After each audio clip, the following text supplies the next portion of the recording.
আজকে তোমাদের সাথে এই প্রত্যুপকার এই গদ্যাংশ নিয়ে অল্প একটু কথা বলবো। প্রত্যুপকার শব্দটি মূলত সন্ধি ভদ্র একটি শব্দ, তৎসম সন্ধি দ্বারা এই শব্দটি গঠিত। এটা হচ্ছে প্রতি যুগ উপকার। এখন প্রত্যুপকার বিষয়টা কি সেটা একটু জানা থাকলে তোমাদের এই পুরো অংশটা ধরতে সহজ হবে। আমরা উম, ধরো তুমি কোথাও কোনো বিপদে পড়ছো, বিপদে পড়ার পরে তোমাকে কেউ সেই বিপদ থেকে উদ্ধার করার চেষ্টা করছে বা সাহায্য করছে বা সহযোগিতা করছে, যাই করুক না কেন, পরবর্তী সময়ে যদি তোমার কখনো সুযোগ হয় তার উপকার করার, যদি তুমি তার উপকারটা করো, এটাকে বলছে কি প্রতি উপকার। এই প্রতি উপকার মানে উপকারের প্রতি উপকার যদি তুমি করো তবে সেটাকে বলবো আমরা কি প্রত্যুপকার। আমরা উচ্চারণটা নিচে দেওয়া রাখছি তোমাদের বুঝতে সহজ হবে।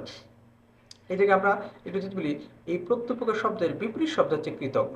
কৃতজ্ঞ হচ্ছে তুমি কারো উপকার করছো, সে তো উল্টা তোমার উপকারটা স্বীকার তো করেই নাই, বরং সে তোমার উল্টা ক্ষতি করার চেষ্টা করছে। এটাকে বলে কি আহ, কৃতজ্ঞ। তাহলে কৃতজ্ঞের বিপরীত শব্দ হচ্ছে কি প্রত্যুপকার। এটুকু তোমার একটু জানা। আমরা সরাসরি চলো আমরা আলোচনা ফিরে যাই। এনে আমাদের তিনটি চরিত্র। এক নম্বর হচ্ছে খলিফা মামুন, তারপর 2 নম্বর হচ্ছে আলী ইবনে আব্বাস, 3 নম্বর হচ্ছে বাগদাদের জনৈক ব্যক্তি যিনি আলী ইবনে আব্বাসকে আশ্রয় দিয়েছিলেন। আলী ইবনে আব্বাস ছিল মূলত, আলী ইবনে আব্বাস ছিল এই যে আলী ইবনে আব্বাস, উনি ছিল মূলত খলিফা মামুনের খুবই প্রিয়ভাজন একজন ব্যক্তি। আলী ইবনে আব্বাস একদিন এই খলিফা মামুনের দরবারে যাওয়ার পরে এই খলিফা মামুন নির্দেশ দিল যে, নির্দেশ না, খলিফা মামুনের দরবারে যাওয়ার পরে দেখলো যে একজন ব্যক্তিকে হাত পা বাঁধা অবস্থা রাখা হয়েছে। তখন খলিফা মামুন তাকে নির্দেশ দিল যে এই ব্যক্তিকে তুমি তোমার বাড়িতে নিয়ে যাও। এই ব্যক্তিকে তার মানে এই ব্যক্তিকে খলিফা মামুনের দরবারে হাত পা বাঁধা অবস্থা কে দেখলো? এই আলী ইবনে আব্বাস দেখলো। খলিফা মামুন তাকে নির্দেশ করলো যে তুমি তোমার বাড়িতে নিয়ে যাও, নিয়ে যাওয়া তাকে। আর স্বভাবতই আলী ইবনে আব্বাস এই খলিফা মামুনের নির্দেশে এই ব্যক্তিকে, জনৈক ব্যক্তিকে তার বাড়িতে নিয়ে আসে। বাড়িতে নিয়ে আসলে আমরা সচরাচর যে কাজটা করি, আমরা যদি কারো বা আমরা কাউকে যদি বাড়িতে নিয়ে আসি, জিজ্ঞেস করি ভাই আপনি আপনি আপনার নাম কি, আপনার বাড়ি কোথায়, আপনি কোথায় থেকে আসছেন, এগুলো যখন জিজ্ঞেস করি, তাহলে আলী আলী ইবনে আব্বাস যখন এই জনৈক ব্যক্তির এইগুলো জিজ্ঞেস করতেছে যে ভাই আপনার আপনার বাড়ি কোথায়, আপনি কেন এদিকে আসছেন, অনেক কিছু জিজ্ঞেস করার পরে সে বলতেছে যে আমার বাড়ি হচ্ছে এই যে দামেস্কতে। এটাকে দামাস্কাস বলা হচ্ছে। এই দামেস্ক হচ্ছে, খেয়াল করে দেখো, দামেস্ক হচ্ছে তোমার সিরিয়া রাজধানী। এই সিরিয়ার রাজধানী হচ্ছে দামেস্ক। পরে বলতেছে যে আপনার বাড়ি দামেস্কের কোন অঞ্চলে? সে বলতেছে দামেস্কর যেদিকে বড় মসজিদ আছে ওই অঞ্চলে আমার বাড়ি। তখন আলী ইবনে আব্বাস সে বলতেছে যে আপনার এলাকার আপনার এলাকার উপর মহান আল্লাহ তাআলা বা সৃষ্টিকর্তার শুভ দৃষ্টি পড়ুক। কেন বলতেছে এই কথা? বলতেছে কি এই আলী ইবনে আব্বাস এই কথা বলতেছে।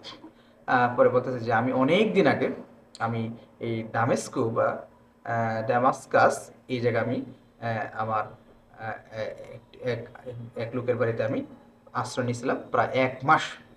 তিনি আমাকে আশ্রয় দিয়েছিলেন।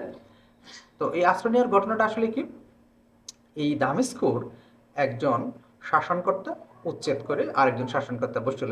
যে শাসনকর্তা উচ্ছেদ হয়েছে এবং যে শাসনকর্তা পরবর্তীতে ক্ষমতায় বসছে, তার সফর সঙ্গী হইয়া এই আলী ইবনে সেনে যাওয়ার পরে, তাহলে উচ্ছেদকৃত শাসক আবার কি করছে, দামেস্কতে ফেরত আসার পরে তো এই আলী ইবনে আব্বাসরা পড়ছে বিরাট বিপদে।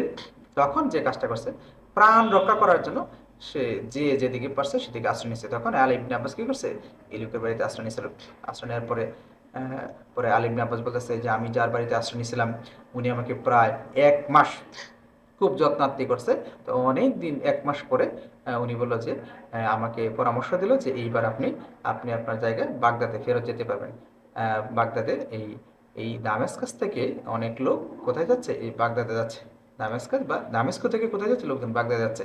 পরে ওই আলী ইবনে আব্বাস যার বাড়িতে আশ্রয় নিয়েছিলেন মূলত, সে কি করছে, তাকে আলী ইবনে আব্বাস ওই জনৈক ব্যক্তি কি করছে, তাকে একটি স্বর্ণমুদ্রা তলে দিয়েছিল। একজন বৃত্ত, বৃত্ত বলতে আসলে কি সাহায্যকারী, আমরা অনেক সময় কি আমরা চাকর বলি। তারপরে সে কি একটি একটি ঘোড়া দিছিল। এবং ওই ব্যক্তি তার আত্মীয়দের সাথে আলী ইবনে আব্বাসকে পরিচয় করাই দিয়েছিল। তখন এই আলী ইবনে আব্বাস কি বলতেছে যে আমি যদি ওই ব্যক্তির সন্ধান পাইতাম তো আমি তার খুবই কৃতজ্ঞ থাকতাম, বা ওই ব্যক্তির সন্ধান আমি করতেছি, আমি পাচ্ছি না। ওই ব্যক্তির সন্ধান পাইলে আমার খুবই উপকার হতো। পরে এই ব্যক্তি বলতেছে যে আমি সেই ব্যক্তি যে আপনাকে আশ্রয় দিয়েছিলাম। তখন তৎক্ষণাৎ সাথে সাথে আলী ইবনে আব্বাস যে কাজটা করছে, এই ওনাকে ওনাকে খুবই আবেগে আপ্লুত হয়েছে, পরে সাথে সাথে ওনার বাঁধন খুলে দিয়েছে, বলছে যে আজকে এখন থেকে আপনি কি মুক্ত, এবং কি আপনি এখনই চাইলে আপনি চলে যেতে পারেন। তখন এই ব্যক্তি বলতেছে, না, কিছুদিন আগে আমি যার প্রাণ রক্ষা করিয়াছি, আমি তার জন্য আমি তার প্রাণের মৃত্যুর কারণ হইতে পারি, কেননা এখন এই আলী ইবনে আব্বাস যদি ওই ব্যক্তিকে মুক্ত করে দেয়, হয়েছে যে এই যে আলী ইবনে আব্বাস পরে বলছে যে আপনাকে আমি, আলী ইবনে আব্বাস যখন তার পরিচয় পাইছে, পরিচয় পাওয়ার পরে বলতেছে আমি আপনাকে মুক্তি দিলাম, আপনি চলে যান, এতে আমার শাসক যদি আমাকে হত্যাও করে তাতে আমার কোনো আপত্তি নেই, করিয়াছি আমার জন্য সেই প্রাণ যাক, আমি সেটা চাই না, আমি কোনোভাবেই আমি যাব না।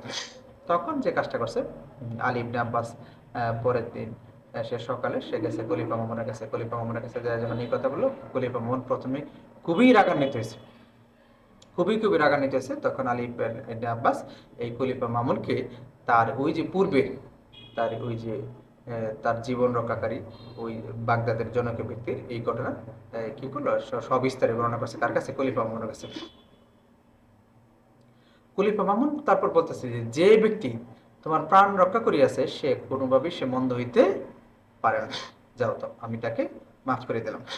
সে বলছে যে কিছু দুষ্ট লোক ওই ব্যক্তির সম্পর্কে আমার কাছে নালিশ করছিল, এখন আর আমার তার প্রতি কোনো অভিযোগ নেই, আমি তাকে মাফ করে দিলাম, যাও তুমি এখনই আমার কাছে তাকে নিয়ে আসো। তখন খুব দ্রুত আলী ইবনে আব্বাস বাড়িতে গেল, বাড়িতে যাওয়ার পরে সে কি করলো, খুব দ্রুতই আলী ইবনে আব্বাস কি গেল, খুব দ্রুতই আলী ইবনে আব্বাস বাড়িতে গেল, বাড়িতে যাওয়ার পরে সে যে কাজটা করলো তাকে আবার নিয়ে খলিফার দরবারে হাজির হলো। খলিফা মামুন এই ব্যক্তিকে কি করলো, উপহার স্বরূপ সে 10টি অশ্ব বা ঘোড়া দিল, 10টি অশ্ব বা ঘোড়া দিল, এই 10টি অশ্ব বা ঘোড়া দিল, কটি দিয়েছে কি 10টি, সে কি করলো 10টি দিয়েছে, 10টি অশ্ব বা ঘোড়া দিয়েছে। তারপরে সে 10টি খচ্চর, এই খচ্চর আসলে কি সেটা তোমাদের একটু জানা আছে, ঘোড়া ও গাধার মিলনে জন্ম নেয় খচ্চর।